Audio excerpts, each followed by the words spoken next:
Good evening, we're live. Hello, Fáilte.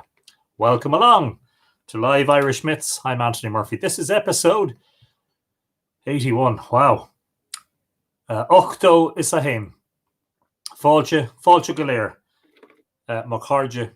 Hello to all my friends. Fud Down around the world. Welcome to Chalk Waraku. Welcome to the house and Laurelin Moraku to the library. You're all very welcome along. Hope everybody's in good form this weekend. It's a bank holiday weekend here in Ireland. We're not working tomorrow, which is great. Lovely to have the pleasure of your company this evening. I'm going to pull the blind down a little bit. Sun is quite strong. I am not complaining. Hope you're all in good form. On YouTube, Mandy McCurl is the first of tonight's commenters saying, hello, everyone. Beautiful day on the Isle of Mull. I'm just home for an amazing wee beach. I'm seeing rocks in a completely way, a new way, I presume. Pics to follow on the community Facebook page. Getting a Stella now. Oh, that sounds nice, Mandy. Count me in. John Main says, Bannockty Anthony, looking forward to this show so much and hearing the tale of the band of brothers and sisters and their departure from Galicia and arrival in Érenn. Good stuff, John. Nice to have you along. Flower Child says, yes, alive. Thank you, Anthony. Nice to have you along, Flower Child. The Full Irish says, another fine day on the sod. Good evening, Fáilte. And Fáilte Tuatha Féin. Oh, wow. Gillian Smith is the first one to be here tonight on Facebook. Gillian, it's a pleasure to have you along. Barbara Barney says, hi, Anthony. Jiaglich. Barbara. Donna Jean Porter says, hi, Jiaglich. Paula Bartolomeu says, hi from Portugal, thanks. Good evening. Trinonoa, Paula. Gillian Smith says, hello, Jiaglich. Margaret Ring is watching. Pat Rowan is watching. Susan Scott says, hello. Bannockty, Susan. Danilo Paparello says, hi, Anthony. Sláinte. Danilo. Ralph Waldron. Sorry, I'm having a lozenge just to soften up the throat. It'll be finished in a moment. I do apologise. Ralph Waldron says, Athleague is warmer than Santa Clara today, Elaine said. I would believe it. It's lovely. It's brilliant weather. There's a little bit of rain in the forecast for Tuesday and Wednesday, so just beware. We might be getting the first rain in a while. Gary McCracken says, good evening, Fáilte. Gary, nice to have you along. Pat Rowan says, hello, Anthony, and to a Fáilte, Patrick. Hope you're having a good Sunday. Gillian Gogarty is watching Fáilte. Gillian Melanie Lynn is watching Fáilte. Melanie. Laura O'Reilly says, hello, Anthony. Fáilte. Fáilte Urt. Laura. Conasatatu. Margaret Ring says, good evening, Anthony. And all the lovely Tuatha. Correct and right. They are lovely. Welcome, Margaret. Cy B says, good evening. Trinonoa, Cy. Nick Eska Casterton says, hi, Anthony, and the wonderful Tuatha. Fáilte, Nick. Desiree Riley is watching. Wonderful stuff. Erin Durrett is watching. Kathy May Deo says, good evening, Mr. Anthony, all the Tuatha. Still raining here in Newcastle, Washington State. Looking forward to MythFlix. I think you were saying, Kathy May, you're going to miss some of the lives. Is that right? Not to worry. It's a lovely pleasure to have you here and I hope you'll enjoy it. Freya Stoholm says, Bannockty Anton August Tuatha. A very good evening to you all. August Tuatha Féin, Freya. Grab a pew and a dram. Or a brew. A pew and a drew, that sounds... A pew and a brew, that sounds better. Greetings from Mid-Coast, Maine, says Mehi Anya.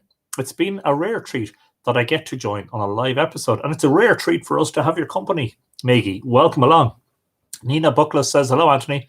Pleasure to be here. Thank you for doing this podcast on the Sons of Mill. I must warn you, I have a feeling this is going to take 2 episodes. I was looking at it before we came on. I think there's more in it than I thought. There are 3 redactions as well, so I probably will end up stretching it out into 2 episodes. Bernie Courtney says, and another lovely evening. Indeed it is. It's fabulous. Erin Durrett says, hello, friends. This is Pentecost. Bring on the Milesians. Paula Snow Queen says, hello, Jiaglich. Henry Paddy Sherman says, good evening, Tuatha. Good evening, Anthony. Fáilte, Henry. Jerry Murphy says, hello from Churchtown in North County Cork. Fáilte, Jerry. Lovely to have another Murphy in the house. Barbara Kling says, good afternoon, Anthony and Tuatha. Cool and cloudy in Vermont today. Thanks, Barbara. Nice to see you. Yvette Tillema says, hi, Anthony and Tuatha. Fáilte, Yvette. What book are we reading from tonight, Yvette? Lebor Gabála, Volume 5. Irish Text Society. Kirsten Salisbury says, hi all. Good evening, Kirsten. Paula Snow Queen. Good. I miss rain. It gets to that stage, doesn't it? Melanie Lynn says, hello, Anthony and Tuatha. Fáilte, Melanie. Carol Barrett says, hi all. Bannockty from Galway. Bannockty from Condaloo. Druhedaha. Longteeth Menno C says, waving from Albion to Anthony and the Tuatha. Waving back. Longteeth. Martha Kelleher McElhone says, and I'm watching from New York. Great pleasure to have you. And a very good afternoon to New York from Ireland. Kimberly Halligan says, hi, Anthony and Tua. Just received my copy of Mythical Ireland. Brilliant. I'm thrilled to catch the live session. You just received your copy of Mythical on a Sunday. It is Sunday, isn't it? Nice. I like that. Post on a Sunday. Good stuff. Wish our post. No, never mind. No, they need time off too. Alwyn Roy Badziak says, hi, Anthony and Tua. Fáilte, Alwyn. Ali McCroskey Park says, hello from the beach in North Carolina. Fáilte, Ali. Hope the beach is nice. Larissa Kama says, hello and thank you for the beautiful distraction from the horrors here. We have to try and stay calm when all around us are losing their heads. Laura O'Reilly says, hey, Anthony, tried to watch Professor Kelly's excavation on YouTube and I just couldn't find it. Can you post the link, please? Oh, it's not on YouTube. Yes, let me see. 1962, Newgrange Excavation RTE Archive. Have a look. It's actually called Newgrange Revelations. I will paste that under the video right now on YouTube and on Facebook. Daisy Peters is in the house on YouTube. Hello, Daisy. So is Erica Rivertree. Hello, Erica, and Irish Technical Thinker Marcus and Rachel. And they're drinking by the fire outside. That sounds really nice. Erica Bow says good afternoon. And Jackie Stevenson and Flower Child are there as well. Brilliant stuff. Sorry, I'm just waiting for this to load so I can paste in the comment, the link beneath it. There you go. Should come up as a comment in a moment, Laura.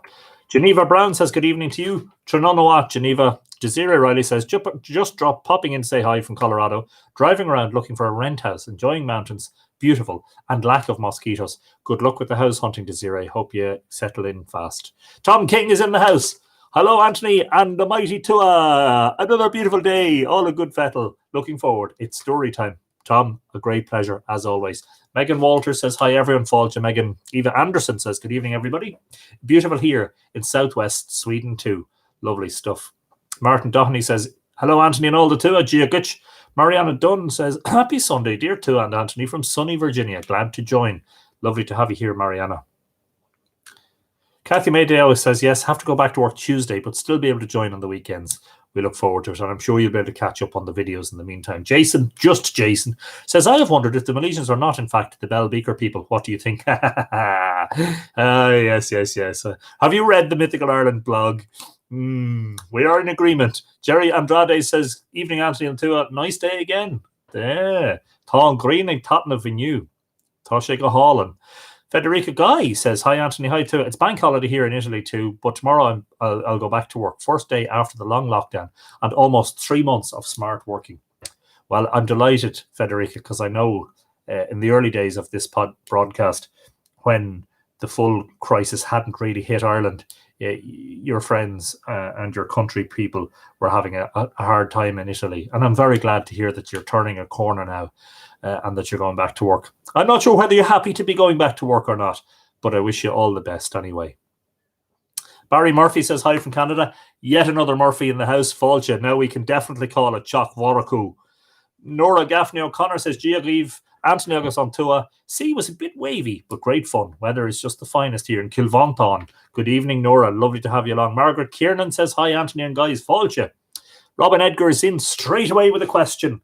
Do you think that certain Irish myths about aquatic creatures might have been inspired by a large whale swimming up the Boyne River, because we currently have a humpback whale frolicking in the old port of Montreal?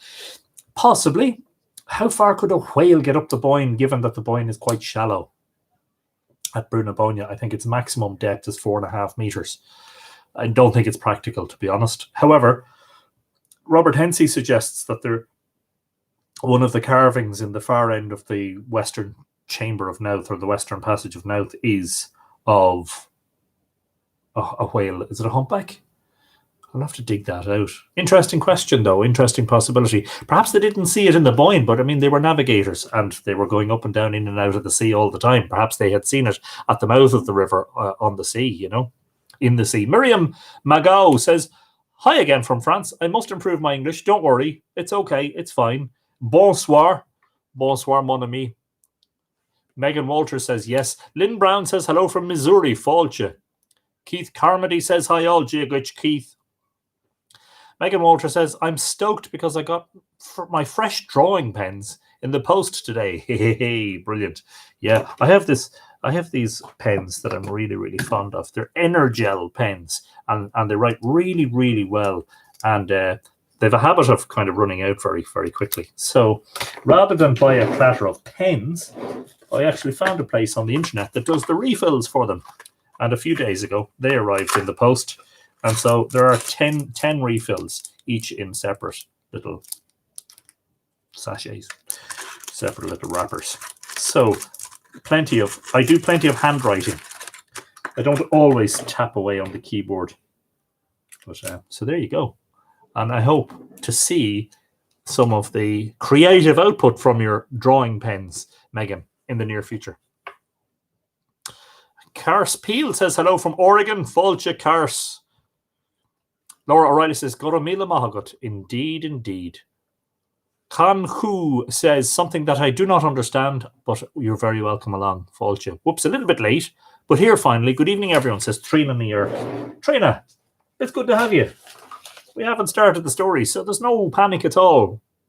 That laugh, says Megan Walters. Not that one. Long Team NOC says hi to Movanway. Hello, Movanway, if you're in the house. Jim Conway says, Jim Conway here. Hi, Jim. Anthony Murphy here. Fáilte. Neil Hughes. John Owa from Coatbridge, Scotland. Really looking forward to this one. Good. So Javier Valverde says, greetings from Galicia, where the Sons of Meal came from. Brilliant stuff. Lovely to have you along. Anne Davis says, I'm interested in Féine stories. Where can I find these? Féine? Is that the Fianna? Oh, there's a few places. You can actually find them online without even having to spend any money. But I would go to Lady Gregory as a good starting place. Lady Gregory's complete mythology. Alex Casterton says, hello, Anthony. Sorry I'm late. I had a quick job to do. That's fine. No Brown Zone. No apologies needed, Alex. Nice to have you along. Liam Smith says, hello to everyone. Lisa Gallagher is calling in a friend. Megan Walter says, a good pen is an inspiration. Correct. And remember, I hand wrote Return to Segish. And not published yet, but I remember telling you that, and I read, didn't I, a page from that a while back. Tracy Spears Grabber says, oh, I love Energels. Drawing today too. Greetings from sunny Southern California. Brilliant stuff, Tracy. Welcome along. And it's so inspiring to me and so wonderful and heartwarming to see so many of the Tuatha engaged creatively while watching and listening and all that. It's lovely to see the output, the creative output. And it's been fantastic to see it all. And I want to see more, actually, because it's been so wonderful. Patricia McAteer is watching. Hello, Patricia. Laura Gallagher says, here from Alaska. A very good morning to you, Laura. And good evening from Ireland. Good morning to you. Would you believe there would have been migrant workers from the Iberian Peninsula to help on the Newgrange complex, says Jim Conway. I would believe that, yes. Oh, quite a number of viewers. Margaret says 179. It's 163 here at the moment. Kimberly Ann McKay Hornby says, hello from Ontario, Canada. Fáilte, Kimberly. Long Team NOC. Having just reminded myself that Mila and his lads landed at the estuary of the Boan, I concluded that he has a certain claim to be regarded as one of Droghada's own. Any DNA linkage there for you, Mr. Murphy? Not that I know of, because unfortunately we don't know about the DNA of the Milesians, them being sort of, semi-mythical. But, the genealogies apparently do trace the Murphy family name all the way back to the Milesians. It's fascinating. Gaylodian is watching. Fáilte Gay. Hope you're having a nice bank holiday weekend. Hope you are safe and well, more importantly. Neil Hughes says, would Richard recommend Energels? I'm not sure if he'd recommend them for drawing, sketching. I use them for handwriting, and I love them. And I write on these notebooks that have the creamy, the creamy pages. I really like those. I find them easier to write on. My handwriting isn't very good, by the way. Only I can decipher it. No one else can. It's a bit like megalithic art. I must be descended from one of the megalithic artists, It's like when I finished, I stood up and I just went, oh, look at that curve, lads and lasses. Isn't that lovely? Isn't that class, isn't it? And then, generations later, people are standing on the side of the curb at Nouth and Newgrange, and they're looking at the stones going, Do you know what that means? I can't make head nor tail of it. Cheryl Ann McFetridge says, cheers and love from Boston. Fáilte, Cheryl Ann, you're very welcome along. Barbara Murphy says, just in time. Tucson, Arizona. Well, welcome along. Another Murphy in the house. I think there's 4 Murphys. Tracy O'Connor is watching and says, hello all. Fáilte, good evening to you. On YouTube, am I missing anyone? Tina Trana says, Anthony's sly laugh is my favourite. Don't get me laughing. Justificus, who's Ronald McFadden in Los Angeles, says, we're okay. Good stuff, Ronald. I hope you are safe and well. Woodsies in Monaster Boy say it's gorgeous weather here, as of course I would expect it to be. You're very welcome along. Daisy Peters, happy we're here in our Tuatha Dé MythFlix, and here we go. Brilliant stuff. Charlene McLean Cosby says, Giaglitch. Fáilte, Charlene. Yvonne Keller says, hi, Anthony from Switzerland. Good evening to Switzerland from Ireland. Creamy pages. Not difficult, that, says Long T Menosi. Now, speaking of writing in my creamy pages, what are we on? 16 minutes. Wow. Episode 81. 16. Let's call it 16, 15 to skip over the introductions. Tonight, we're reading from Lebor Gabála, actually the thickest of the volumes. The reason it's thickest is because the Sons of Meal is a lengthy story in itself, but then the Role of Kings is actually the lengthiest of all. So very, very substantial. We could do the Role of Kings on Live Irish Myths, but it would take something like 20 episodes. Movanway says, sorry late, just in time. I'm multitasking, watering the garden, but I'm here. Well, as it happens, the ladies were watering all the flowers in our garden a little while ago. They were very good to do so, thinking that the live myths were going to be starting and they didn't want to be disturbing me. How good is that? Brilliant. No brown zone, though. Don't apologize. Catherine Marion Moore says, great to see you again, Anthony, in Salem, Oregon. Staying safe and happy here. Brilliant stuff, Catherine. Fáilte, welcome along. Donna Firer says, hi from Donna in Maryland. Fáilte, Donna. Does Murphy not mean a mariner? Actually, it does. It means a sea warrior. Morchadach, a sea battler or a sea warrior. Maria Rodriguez Doyle says, hello from Spain and Ireland. Fáilte, Maria. Vicky Wallace Suttle says, love to my lovely tribe. Gra, Moore, Ort, Vicky, August, Evan, also. Freshen. Okay. Sorry, we're on 17. Let's call that 17 and a half. So. Let's get going because it's going to take a while. This is the story of the arrival of the Sons of Meal, Meal being the king of Spain. The taking of the Gael, they were also known as the Gael. And it's a curious thing, you know, that it has long been said by folklorists that modern Irish people are descended from the Gael, as in the Milesians. The taking of the Gael and their synchronizing here below. As for the Gael, we have given their adventures from Japheth, son of Noah, onwards, that's Noah, and from the Tower of Nimrod, till we have left them at Brogan's Tower in Spain, and how they came from Egypt and out of Scythia to the Maeotic marshes and along the Tyrrhene Sea to Crete and to Sicily, and we have further related how they took Spain by force. We shall now tell you how below simply how they came to Ireland simply. Edina Sparks says, hello, Anthony on the Tuatha Fáilte.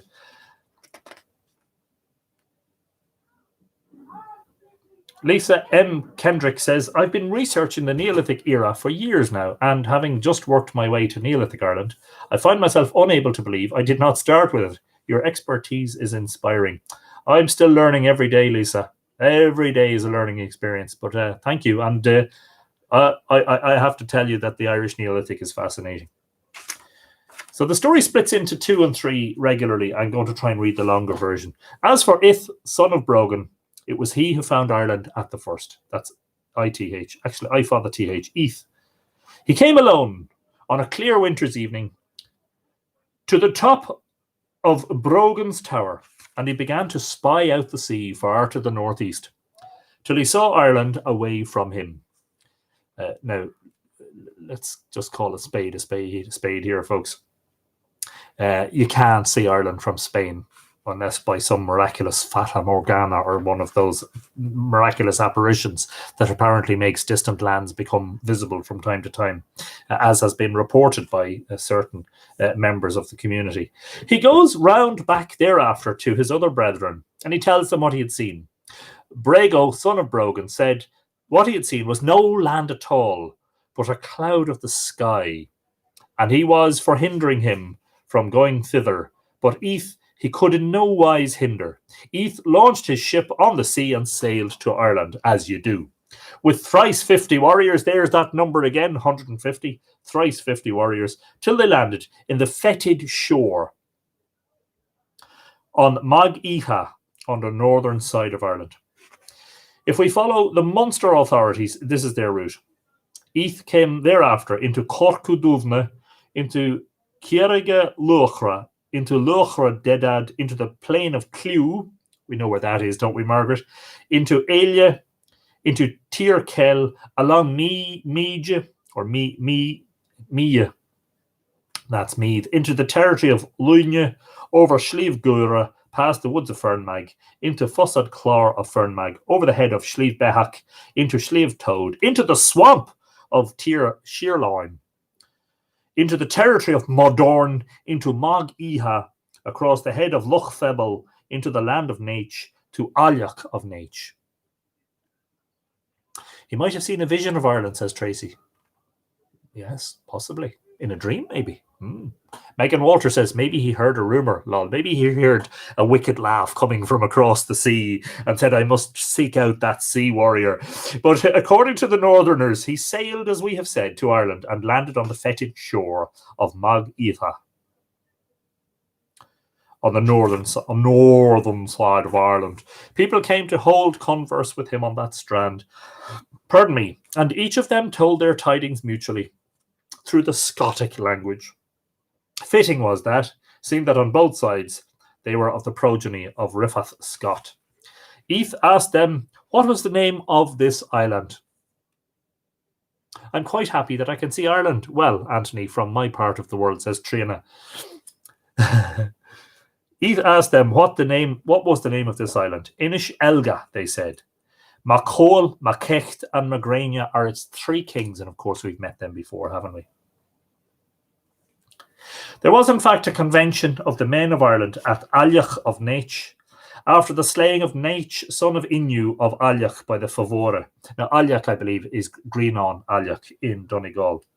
The three kings were dividing the cattle and the treasures of the king of Alyach at that time.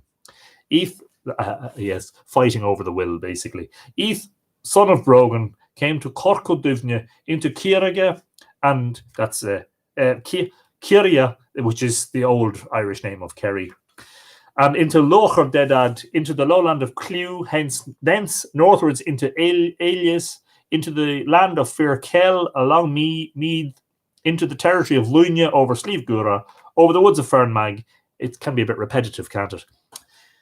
Into Fossad Clor of Fernmag, over the head of Slieve Behach, into Slieve Toad, and the swamp of Tir Sheerloin, into the territory of Modorn, into Magniha, to Alyach Naich. The three kings, Macol, Makecht, and Magrania, were there, and they welcomed him, i.e. Eath, son of Brogan, and told him the matter that was occupying them. Eath surpassed the judges of Ireland in cunning and in argument, but not in his style of laughter. And he settled every matter and every dispute that was before them. We could do with someone like him in modern politics, couldn't we? Then said Eath, work just righteousness, for good is the land wherein ye dwell. Plenteous its fruit, its honey, its wheat, and its fish. Moderate its heat, although not in the middle of a spring or early summer heat wave, and its cold. Within it is all that ye need. Thereafter he bade them farewell and made for his ship. And I suppose it's true. That has been said about Ireland. We have a temperate climate. It never gets too cold and it never gets too hot. The highest temperature ever recorded in Ireland, it was in Kilkenny in the late 1800s, 33.3 degrees Celsius, which is low compared to, temperatures in Spain. Actually, why am I doing this? Celsius to Fahrenheit, just for our viewers in the States. 33.3 is 91.94, so not that hot. We don't get... Anyway, no. Let's keep with the story. Yes, says Donna Firer. Is that supposed to be said in a Gollum accent, Donna? Yes, precious. Within it is all that ye need. Thereafter he bade them farewell and made for his ship. The first night afterwards, when Eith went into Ireland after his arrival at Loch Salyoch, demons slew one of his followers. He is the first who was slain in Ireland there of the progeny of the sons of Meath. Every harbour whereto Eith would come in Ireland, after coasting every territory where it was, Mag Etha was its name. Mag Etha at Loch Febble, the lands of Eith at Loch Salyoch, Mag Etha among the Déisi, Mag Etha at Limnach. It was then that a plot was laid by them to kill Eith, and they bade him begone out of Ireland. And he came away from them, from Ailach to Mag Etha. So suddenly the welcome has gone cold, hasn't it? There was a pursuit after him as far as that, and he fell at their hands at Mag Etha, unde Mag Ether nominatur. Sometimes they use Latin instead of Old Irish. So it was to avenge Eith that the sons of Meath, to wit the Gael, came, for his Eith's body was carried to Spain.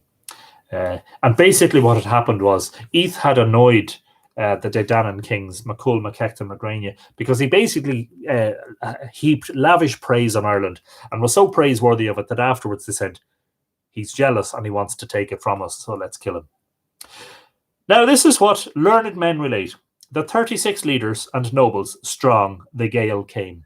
Each of them had a ship, which makes 36 ships. And 24 servitors had they, each of whom had a ship, and 24 servitors along with each servitor in every ship again. These are the 36 chieftains who came into Ireland, and there's a list of them, and I'm not going to read the list. As Fintan, son of Bochra, that is Fintan mac Bochra, recorded, who was born 7 years before the flood, till 7 years of the reign of Diarmid MacCarroll, that was his life. So Fintan had recalled, and of course in the settling of the manor of Tara, of course Finn gives, doesn't he? Fintan gives a sort of a very shortened, condensed version. He gives a summary of the Book of Invasions. Where are the theoretical landmarks? They're not actually theoretical. They reckon that these are all sort of real place names. And what they said was that these are the 36 chieftains who entered Ireland as the Gael.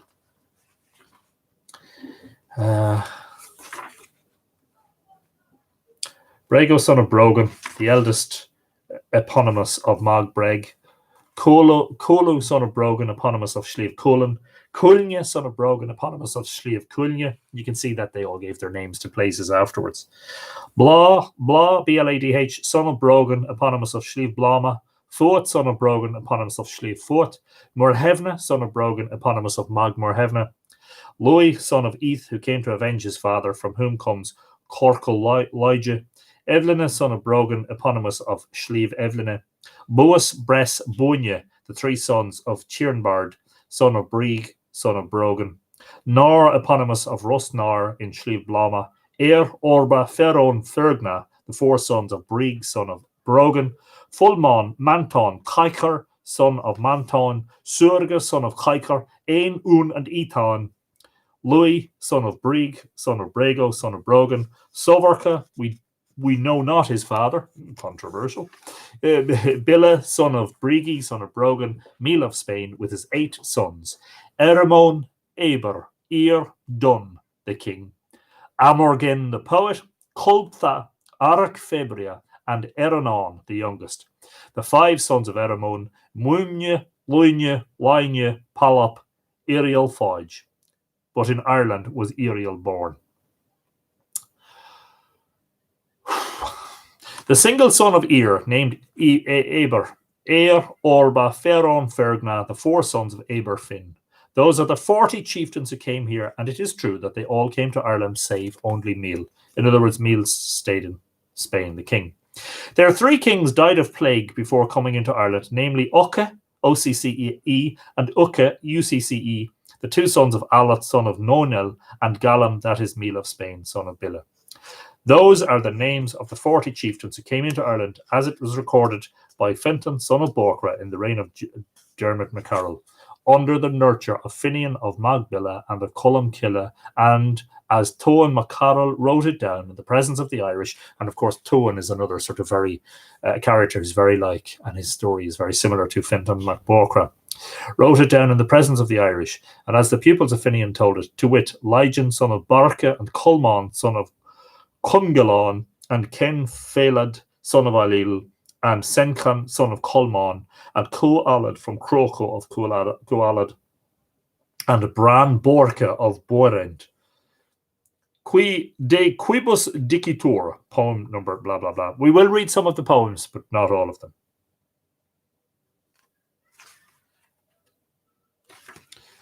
And then it gives the name of the 10 champions. Bres, Boas, Bunya, the 3 sons of Chirnbard, son of Brigi, son of Brogan. And there, actually, it only names 3. And there came also Louis, son of Eth, the hard, valorous, powerful warrior, to avenge his father. So that those are the company of chieftains who came into Ireland with the sons of Meal, the 10 sons of Brogan, and the 8 sons of Meal, the 5 sons of Eramon, and the 4 sons of Aberfin, and the 10 champions. And there came thither Goston, and Setka, and Eth, son of Brogan. And learned men say that Meal came not into Ireland, and others say that the 3 kings died of plague before coming into Ireland, namely Meal, son of Billa, and Oiga, and Uiga, the 2 sons of Alod, son of Nonel. The 24 servitors are as under: Aigna, I, Assel, Meja, Morba, Mia, Cuib, Clew, Kera, Ser, Sloin, Liffe, Linne, Lion, Tri, Dul, Adal, Ara, Deisha, Della, Fea, Femen, Fera. The numbers are dropping rapidly. I can see them just going down. It's like, no, we can't put up with this endless genealogies. Don't worry, it's all over soon enough, and it gets into the real story on the next page. So just calm yourselves and stay on your seats. Pour yourself another dram.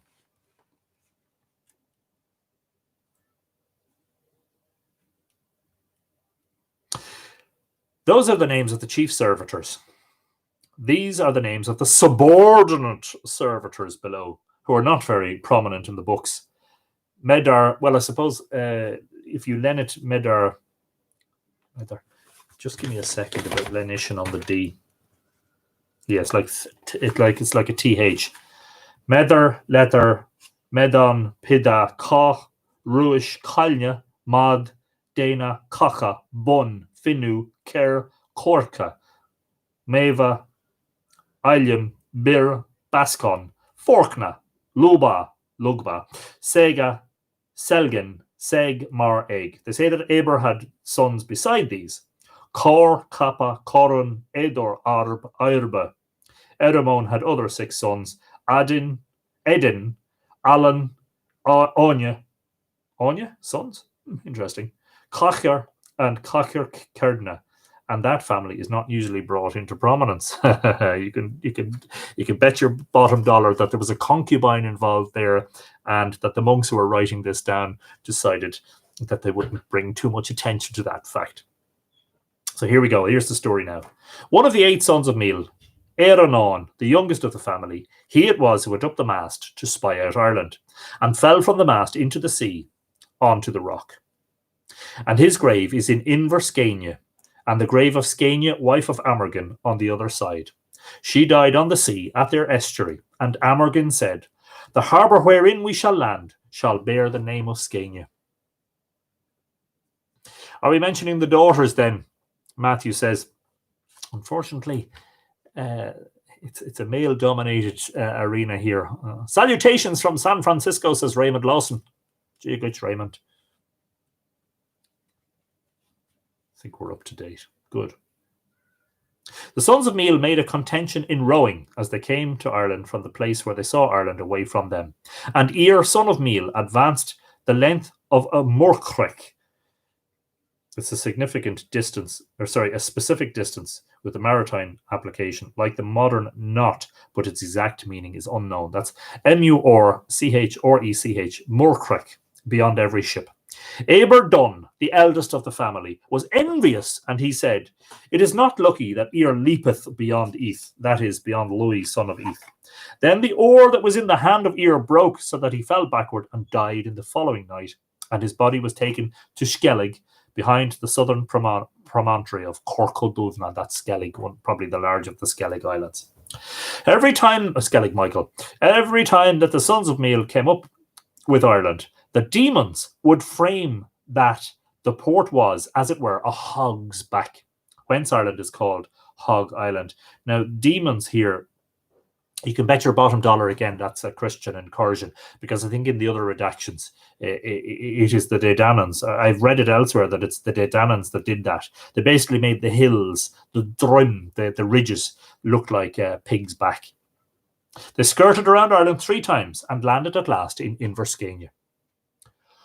Sorrowful were Aberfin and Eramon and Amergin after the death of their brother, and they said, "It were right that Aberdun should have no share of the land, regarding which he was envious of his brother Ear." On the morrow, Scania and Eranon were buried in Inverscania. They were both buried. Their mounds and their graves are still there, side by side. Then said Amergin, and that was a poem. We're going to skip that one. I am going to read some of the poems. Where's the... As he set his right foot upon Ireland, Amergin Glungyal, son of Meal, spoke this poem, and I am going to read this one. This is very important. LXIX. Sorry, I apologize. I hear the ice cream van. 128 ice creams. How many 99s? Anybody want any toppings? I am a wind on the sea. I am ocean wave. I am a roar of sea.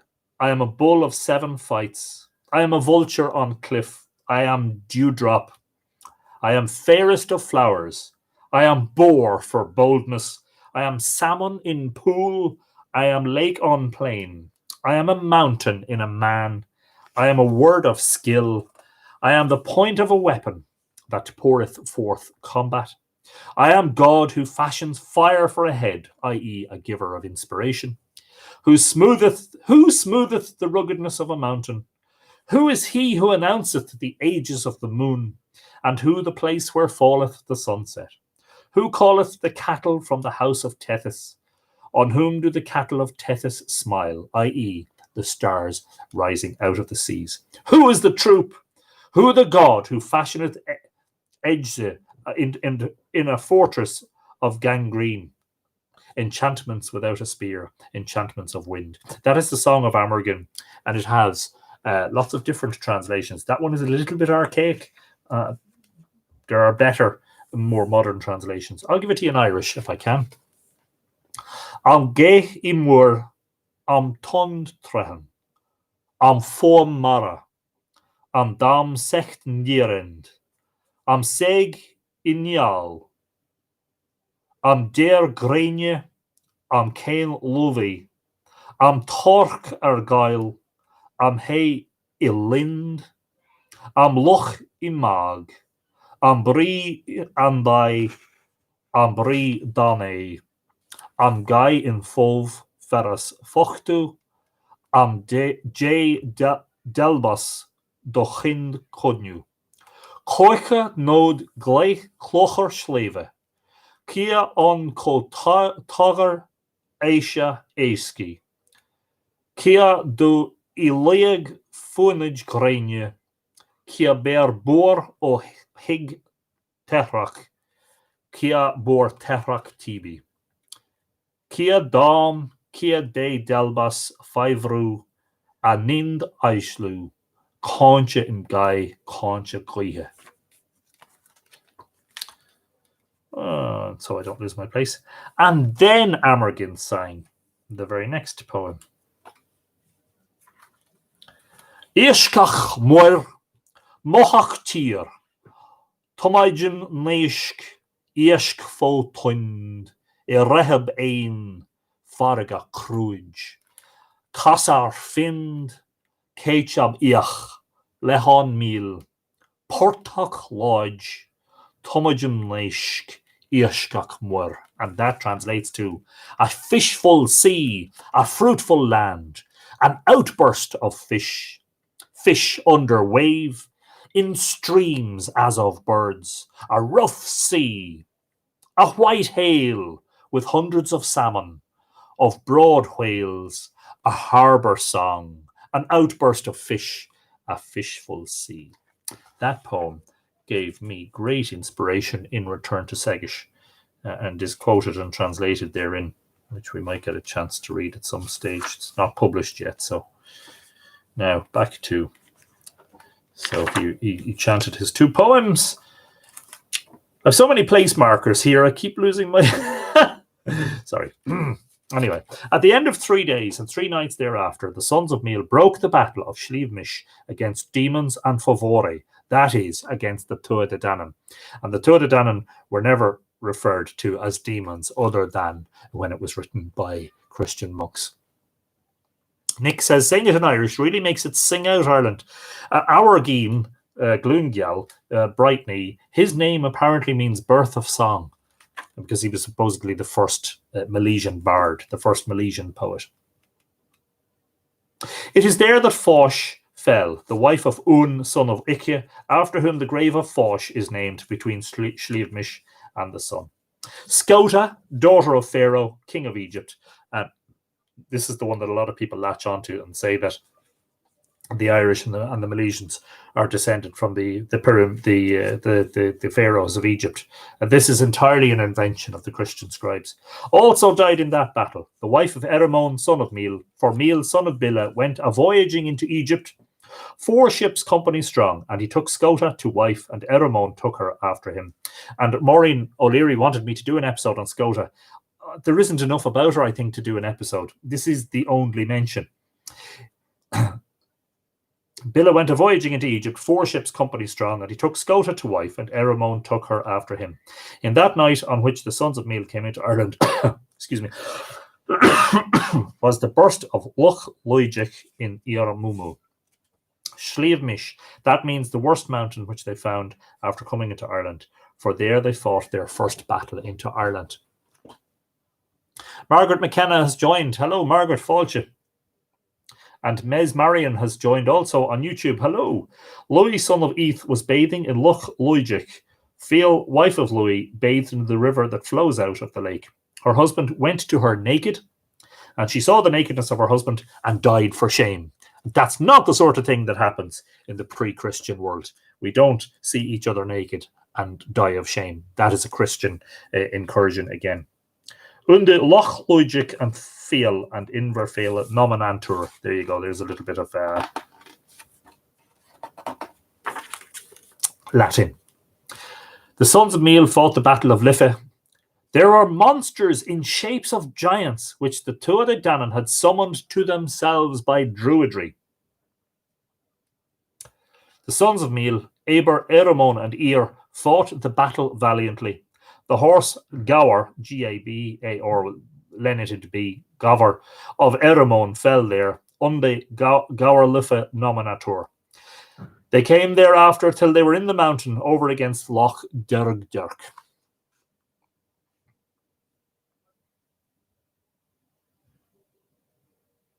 Beidrechen, the dragon woman. Yeah, fascinating is right. Died for shame. The poor chap's confidence, says Nora. The sons of Meal had colloquy with Banba in Slievemish. Said Banba unto them, and this is very, very, very important here. We've read a little bit of this before. If it be to take Ireland ye have come, not right were the good fortune in which ye have come. It is by necessity, said Amergin Glungyal, the poet. A gift from you to me, then, said she. What gift, said they. That my name may be on this island, said she. What is thy name, said they. Banba, said she. Let it be a name for this island, said Amergin. The book of Drumschnechte says that Amergin inquired after her race. Of the progeny of Adam am I, said she. What a surprise. Which race of the sons of No is thine, said he. I am older than No, said she. On a peak of a mountain was I in the flood. To this present mound the waves of the flood attained. Therefore it is called Toltunge, but the foregoing is a surprising extract. The monk adds a note.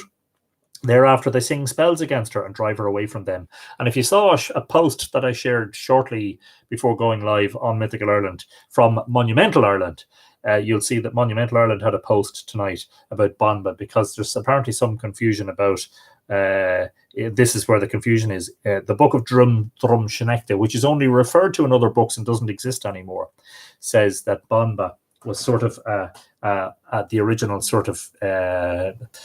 what do you call it when someone is someone has been around forever, since before history began? Banba is only one of a triune of tutelary or guardian goddesses in Lebor Gabála, but apparently Drumshnechta says that she had a more important role, that in fact she had been in Ireland since before the flood. A little bit like Kezer, and Kezer and Banba are confused sometimes. They had colloquy with Fotla, F-O-T-L-A, sometimes spelled Fola, F-O-D-L-A or F-O-D-H-L-A, in Evelyn. She spake with them in like manner, and desired that her name should be upon the island. Said Amergin, let Fotla be a name upon this island. Primordial, thank you, Long T. Yes, that was the word, exactly the word I was reaching around in my... I just think when I'm looking for words like that, and it does happen, you know, I see all these little creatures running around inside the brain, opening up empty filing cabinets, or filing cabinets with very long drawers, right, with drawers in them, very long drawers that they open, and they're feet long, and they're full of cobwebs, and in at the back there's a dusty file, you know, and it's dark and they can't see, and they need to go and get a candle or a torch, and then they set the place on fire, and I can't, and I'm all frazzled. They had colloquy with Eru in Ishnach, and of course we had we read this as part of our episode on the week of Bealtaine about Eru, which is actually ages ago now. Can't remember what episode that was. 50-something, was it? Eru, Guardian Goddess of Ireland, episode 56. There you go. They had colloquy with Eru in Ishnach. She said unto them, warriors, said she, welcome to you. Long have soothsayers had knowledge of your coming. Yours shall be this island forever, and to the east of the world there shall not be a better island. No race shall there be more numerous than yours. Good is that, said Amergin. Good is the prophecy. Not right were it to thank her, said Aber Dunn, eldest of the sons of Meal. Thank our gods and our own might. To thee 'tis equal, said Eru. Thou shalt have no profit of this island, nor shall thy progeny. A gift to me, ye sons of Meal, and ye children of Brogan, said she, that my name shall be upon this island. It shall be its principal name, said Amergin, and there in mythology is the story of how Anthony has a mind cairn instead of a mind palace. Yeah, I don't quite have the same abilities as Sherlock Holmes, it has to be said. What's his name? Benedict Cumberbatch. So therein we have in the myth how Ireland got its story, that there were three guardian goddesses here when the Milesians arrived, Banba, Fola, and Eru, and each of them asked in turn if their name could be given to the island, and Amergin said yes, it could, but Eru was the chief of them, and hers was her name was to be the chief name of Ireland. Ere, Ifada, I-R-E, or a genitive Érenn, and of course anglicised as Ireland, Ireland, Ireland. The book of Drumshnechta says that it was in Slievemish that Eru had colloquy with them, in other words, not in Ishnach, and that she formed great hosts to oppose them, so that they were fighting with them, and yet she makes them feel so welcome at Ishnach, and says their coming had long been foretold. But their druids and poets sang spells to them, and they saw that these were only sods of the mountain peat mosses. There comes the name of Slievemish, and that it was Fola who had colloquy with them in Ishnach. The sons of Meal and of Brogan went on, till they were in Drumchain, that is Chawar, that is the hill of Tara. The three kings of Ireland, MacColl, MacKecht, and MacGrania, were there. They pronounced judgments against the sons of Meal, that they themselves should have the island to the end of 3 days, free from assault, from assembly of battle, or from giving of hostages, for they were assured that they, the invaders, would not return, because Druids would make spells behind them, so that they should not be able to come again. We shall adjudge it, said Macol, son of Kermot, as Amergin, your own judge, shall pronounce to you. For if he should give a false judgment, he would die at our hands. Give the judgment, Amergin, said Aber Dunn. I pronounce it, said Amergin. Let this island be left to them. How far shall we go, said Aber.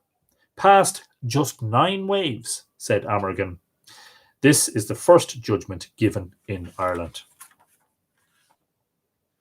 They came southward from Chower as far as Inverfela and Inverscania, for it was there that their ships were. Then they went out past 9 waves. The Druids of Ireland and the poets sang spells behind them, so that they were carried far from Ireland and were in distress by reason of the sea. A wind of wizards is this, said Aber Dunn.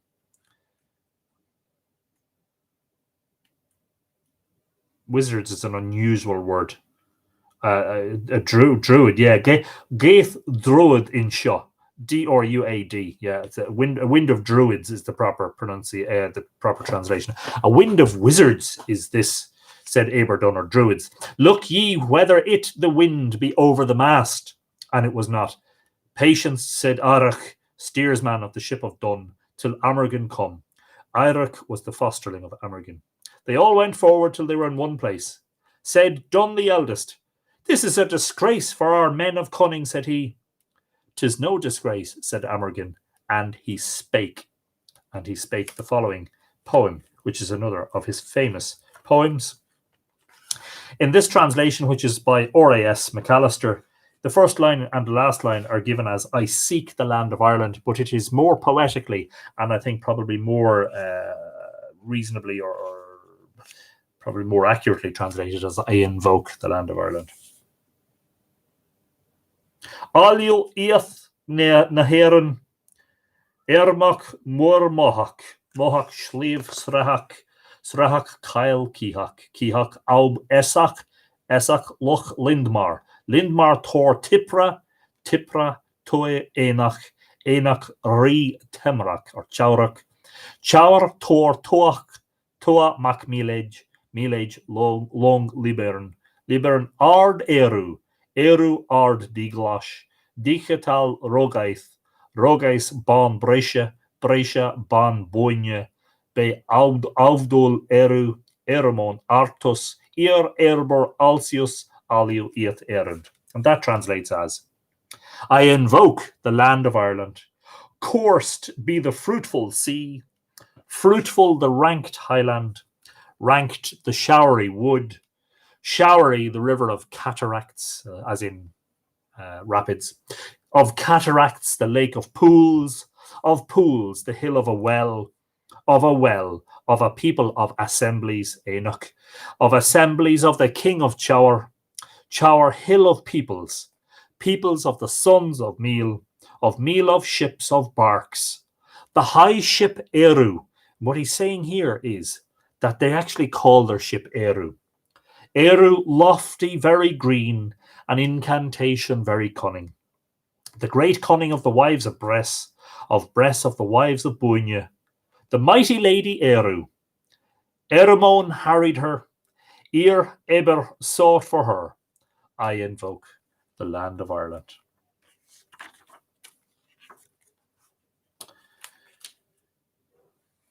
And immediately as he uttered that poem, and a calming of the wind came to them forthwith. Said Dunn, I shall now, said he, put under the edge of spear and sword all that are in Ireland. Sounds a bit like Cromwell. And the wind rose against the ship wherein were Dunn and Arach, 2 sons of Meal, and the ship wherein were Bress, Boas, and Boine, so that they were drowned at the sand hills at Check Dun, which is the house of Dunn, off the southwest coast of Ireland. The grave mound of each man is there, and there, as some say, Deal, wife of Dunn, was drowned. Pardon me. She was a daughter of Meal, finally, the women are getting a mention, and Eremon himself laid a sod upon her. This is a sod over Deal, said he. Unde Futla nominatur ut quidam putant. Some of the Latin scholars on the list can perhaps translate the last. Howbeit, Ova, and we remember we mentioned Ova in the place names episodes. Ova, daughter of Meal, mother of the three sons of Eramon, of Mumnia, Luinia, and Linia. She it is whom Eramon deserted in Spain, taking Tia in her stead. But Ova came from the south in a ship along with her sons, and they maintained her till she died in Ova, unde Ova dicitur. As for Tia, daughter of Lui, son of Eth, she it was whom Eramon took instead of Ova, and she was to choose a mound in Ireland as her bridal portion. This was the marriage price which she chose, Drumchain, the mound which is Chower. Chower is Cha Moor, the wall of Cha, daughter of Louis, son of Eth. Louis means Lu Eth, that is Lu, who was less than his father. Eramon with 30 ships sailed right-hand-wise against Ireland to the northeast. These are his chieftains: Brego Murhevna, Fort Coilne, Eramon, Eber, son of Ir, Amorgin, Coltha, Munye, Luinye, Lainye, Gostin, Seitga, Surga, Sovarka. Further, these are the 14 servitors: Aine, Ossel, Mije, Cuib, Kera, Ser, Sloin, Leon, Dul, Isle, Adal, Tri, Linye. Of them, the historians sang, and we're not going to sing that poem. We're not going to say it either. They landed in Inver Culpa, that is, Culpa, son of Meal. He it is who landed at first, so that it is his name which is on the harbour, unde Inver Culpa, and that is, of course, the estuary of the Boyne River. And I have said before in some of my written work, and perhaps on some of the episodes, that I think that's very important, that if you were coming to take Ireland from the Tuatha Dé Danann, that the first thing is, of course, that the poet is the one who gets through in the negotiations with the goddesses. So this is the most important of the negotiations. The agreement between Macul, MacHecht, and Magrania and Amorgin about going out to sea is a deceitful one in a way, because as soon as the lads are put out to sea, there's going to be a storm preventing them to come back. But Amorgin was the one who had appealed to the triune of deities who sort of represented Ireland, the guardian goddesses. And I think that's important. But if you were coming to take Ireland from the Tuatha Dé Danann, where best to land ultimately than at the estuary of the Boyne, leading a short distance upstream, a few miles upstream, to the great monuments of Brunabonia, the principal sites associated with those deities. As for the sons of Brogan, after arrival, they left nothing but their names on the noblest fortresses of Ireland. And there's another poem then. There is no progeny reported of the warriors, Seitga, Gostin, Thovarka, and Surga. Of Amorgin is Corcu Achrach in Elia, and the Orvrige, and Corcu Artbin, and Corcu Artby. Aber, son of Ir, of him are the progeny of all of Fola, and of Ruri, and all the Uli are of his progeny, in other words, the Ulstermen. Of his progeny are Cumnachna, Carriga, Corcum Roa, and Corcu Duvne, Dal Moga Roth, i.e. Fur Maga Fenia, and Leigsha of Lion, Arad Cleach, and the 7 Sogains. As for Eramon, the leader of the expedition, of him is Lech Quinn, i.e. the 4 families of Chower, Cunnel, Culman, Ogan, and Aid Slania. These are lines of kings, kingdoms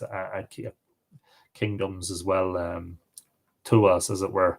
Of him are the 3 Connachta and Argiala, that's Oriel, and Lion, Leinster, and Osria, and Deishi of Mumu, of course, the Deishi, and the Ernai of Mumu. Mumu is an old mythical name for Munster, or part thereof, of whom are the progeny of Deda, as well as Connor, the great Connor Amor, the great king of Tara, of the destruction of Darderaga's hostel. Not difficult that. Clouds of blood will come to you, with his children, the men of Alba, and of Dalriata, and the Muskria, and Corco Bashkin.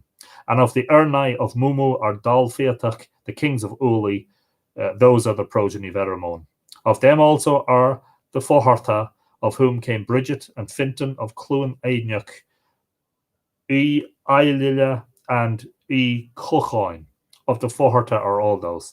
Eber remained in the south with 30 ships. These are his leaders: Billa, Meal, Culu, Blad, Evlu, Nar, Eber Dun, Eber Fin, Arach, Eranon, Lui, Orba, Feron, Fergna, Ein, Un, Eiton, Kaicher, Manton, Fulmon.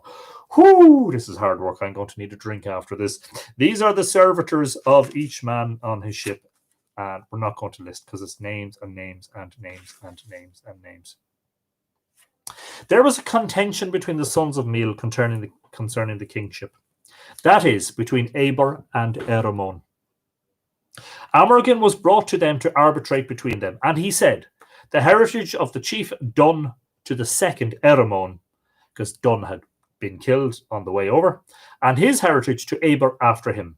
But Eber would not accept that, only a division of Ireland. These are the first three judgments that were given among the sons of Meal in Ireland: the judgment that Amergin gave in Chower, and that decision in Sliabh Mish, and the decision that Amergin gave in Cain Shalia in Mumu upon the deer and roes and quadrupeds, as the poet said, which was, I think, a protection of the animals. LXXV. Give me a second. Wonder, is that worth reading? There did Amergin give the judgment, his neighbours conceal it not, after the battle of Mala, a fame without delay between the hosts of the sons of Meal. To each of them he apportioned his right, as they were a hunting. Each one received his lawful due at his hands by the judgment of Amergin, high and great. The first wounding of stags, it is known, be it a man or a hound that tears the skin, to the stag hounds, customary without fail, there comes what is cast to them. The share of the skinner, so he, Amergin, apportioned it, a gulp of the short, brief neck, to the coursing dog, the legs of the stag. His should be a part that is not increased. No, this is not what I thought it was. The inward parts to the man who comes last, whether he thinks the course good or bad. It is certain that he is not entitled from it to shares in the co-division, a general division to everyone thereafter. It is no vain course without commanding hither or thither. This is the judgment that Amergin gave. He also issued the first protection of swans in Ireland, didn't he? In the end, there were 6 chieftains southwards and 6 chieftains northward who came there, and Eber had the kingship southward, and Eramon the kingship northward. And this is very interesting, that Ireland was essentially partitioned by the Milesians. So this whole thing of Northern Ireland and the Republic and the whole division of Ireland, it goes back actually in mythology into the mists of time. The 6 in the south were Eber himself, Louis son of Eth, Eitan son of Oike, Uan son of Ike, Carker, Fulman. The 7 in the north were Eramon, Eber son of Ir, Amergin, Gostin, Seitka, Sovarka, and the 7th was Surga. Of these matters did Roinia the poet speak, son of Ogonia the Great, and of Tumal, son of Ogonia, his brother, blah, blah, blah, blah, blah, blah, blah, blah, blah, blah, blah. In this wise did the Gael take Ireland. Finit of the takings of Ireland down to this, in other words, the end, to the last sentence. F substitutes. As for the Gael, it was in this wise that the Tuatha Dé Danann took Ireland. It was there about Talchut that they took it. Finit, there the takings of Ireland down to this.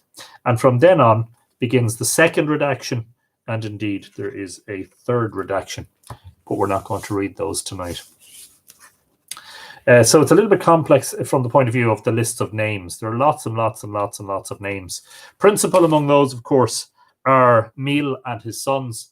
Dun is killed. He's the one who wants to forget about talking to goddesses. Let's just go there and storm the goddamn place and take it by force and cut them down, you know? But he dies shortly afterwards. Amergin has the sense of the poet and the bard. He wants to relate. He wants to speak poetically to the guardian goddesses, and that's the only way that fate is ever going to allow them to succeed in their endeavours. Culpa, one of the significant brothers, is killed and buried at Inver Culpa, by the way. It apparently gives his name to the townland of Cope, Colpe, or sometimes spelled Colp, Culp, which is at the mouth, on the southern shore of the estuary of the Boyne, between here in Drogheda and the sea, Inver Culpa. There's even a place that's supposed to be his burial mount between here and there. And the other brothers then, most significant, are Eramon, Eber, and Amergin. Amergin never seeks the political office. even though he is the one that Culpa was the first one to land but gets killed. Amergin was the first one to, and because he arrived poetically and because he calmed the sea and he invoked the land and the sea, he was the one that was allowed to land safely and peacefully, as it were, the birth of song. And that's very significant to return to Segish when I get around to reading it. And then Eramon and Eber. And the curious thing is that, that's the story of the sons of Mil. But at the beginning of the Roll of Kings, which is the next and last book of the Lebor Gabála, the Book of Invasions, there is a little bit of detail about what actually happens, that after a while the two boys can't. After 1 year in office, Eramon ruling the north of the island and Eber the south. And apparently, by the way, Millmount, according to tradition, the mound in Drogheda here with the Martello Tower on it, was built as a marker dividing the two territories, that one was north of the Boyne and one was south. And interestingly, Amergin is supposed to be buried at Millmount. That after a year of contention between them, they actually fought to the death. And Eramon killed Eber, and Eramon became the first sole Milesian king of all of Ireland, according to the mythology. So that, in a nutshell, is the story of the coming of the sons of Mil, that Eith had gone to Ailech and said, lads, I love this country, it's really nice. And look, the weather's not so bad, and everything is produced abundantly, and there'll be lots of grass for the cattle, and there's lots of fish in the rivers for fishing and eating, and there's lots of berries on the bushes, and isn't it lovely? And as soon as he left them, they said, geez, that fella sounds like he's going to try and take it off us. So they murdered him. And that was when Mil dispatched the large, shall we call it a Spanish armada of pseudo history or mythology. I sometimes refer to it as the Spanish Armada of the Bronze Age, and the ships coming across the sea to avenge the brother Eith, who had been murdered. And of course, the rest, as they say, is prehistory, or the rest in this case is mythology. Hope you enjoyed that. I'll tell you what I'm going to do now. It's a bank holiday Sunday evening. I'm going to pour myself a dram, and I might have more than one. Who knows? And I might have something to eat as well, a little bit of grub. And relax, hopefully, in the evening. Still bright out there and a beautiful evening. A little bit of rain in the forecast this week in Ireland. Probably won't do any harm, given that we've had basically very, very little rain since springtime, since the beginning of March, probably since February. And the ground needs it and the grass needs it. In the meantime, thanks for watching. Thanks for coming along. As always, you've been a wonderful community, a wonderful Tuatha, a wonderful tribe. Make sure that you keep doing all of the things that you need to do to keep yourself safe, principally washing your hands, maintaining your physical distancing rather than... We're not socially distanced here. We're all socially close in this. Wear a face mask if you're out, especially if you're anywhere where there's going to be crowds of people. Make sure it's one that covers your nose and your mouth. Please don't cut holes in it. You know what that is. It's just silly. That's like having an ashtray on your motorbike. Or an underwater hairdryer, In the meantime, we'll come back to it. We'll read the second and third redactions tomorrow. And I hope you enjoyed that.